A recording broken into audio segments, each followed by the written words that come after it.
আর করেছি পুনকো শাক ভাজা, শুধু ভাজা পুনকো শাক, রসুন ফোড়ন দিয়ে পুনকো শাক ভাজা। প্রথমে পুনকো শাকগুলো কেটে তারপরে জলে ধুয়ে পরিষ্কার করে নিয়ে পুনকো শাক ভাজা রান্না করেছি।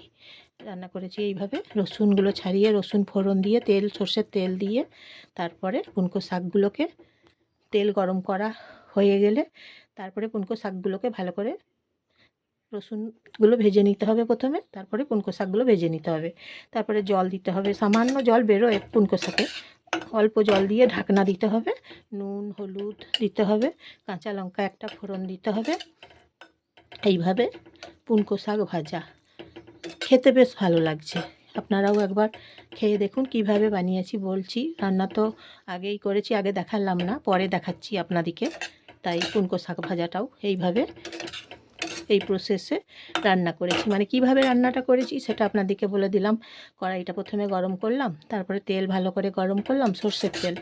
তেলটা ভালো করে গরম হয়ে যাওয়ার পরে তারপরে রসুনগুলোকে ভেজে নিলাম, রসুনগুলো ভেজে তারপরে পুনকো শাকগুলোকে ভেজে নিলাম।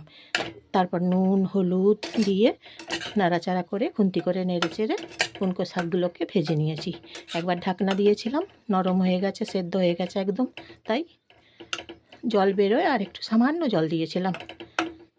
এইভাবে পুনকো শাক ভাজা রান্না করেছি। দেখুন কাঁচা লঙ্কা দিয়েছি এইভাবে।